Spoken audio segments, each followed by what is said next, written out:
আসসালামু আলাইকুম, welcome to my new another video. MH creator 11-এর নতুন আরও একটি ভিডিওতে আপনাদের জানাই স্বাগতম। ভিডিওর থাম্বনেইল দেখে আগে থেকেই হয়তো বুঝতে পেরেছেন ভিডিওটি কোন টপিকের উপর বানানো হয়েছে।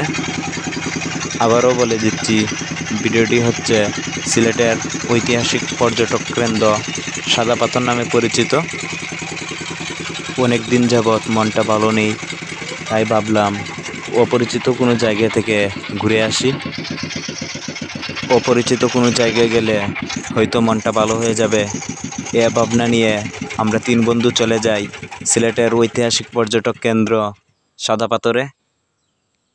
ভিডিওটি প্রথম থেকে শেষ পর্যন্ত দেখতে থাকুন, আশা করি ভিডিওটি আপনাদের ভালো লাগবে। তারপর আমরা নৌকা দিয়ে প্রায় আধা ঘন্টা জার্নির পর ফাইনালি চলে আসলাম সাদা পাথরে। প্রচণ্ড গরম, প্রায় 40 ডিগ্রি তাপমাত্রার কারণে আমরা নেমে পড়লাম পানিতে নামার পর যেন শরীরের সকল ক্লান্তি দূর হয়ে গেল।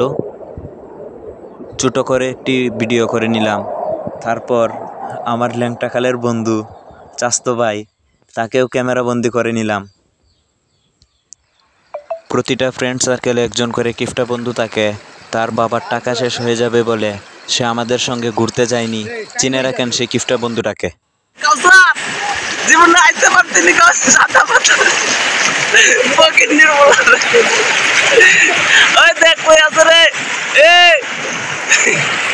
তারপর মজা করে আমি সুনামগঞ্জের সাদা পাথর বলে ফেলেছি।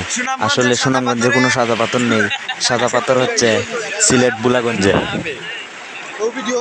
দেখেন আল্লাহ তাআলার সৃষ্টি কত সুন্দর। পানিতে প্রচুর পরিমাণ স্রোতের কারণে আমরাও উপরে উঠে গেলাম।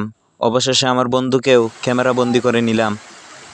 অবশেষে ডিএসএলআর ক্যামেরা দিয়ে আমরা কয়েকটি ফটো তুলে নিলাম।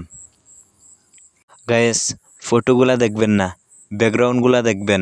আশা করি আপনাদের অনেক ভালো লাগবে।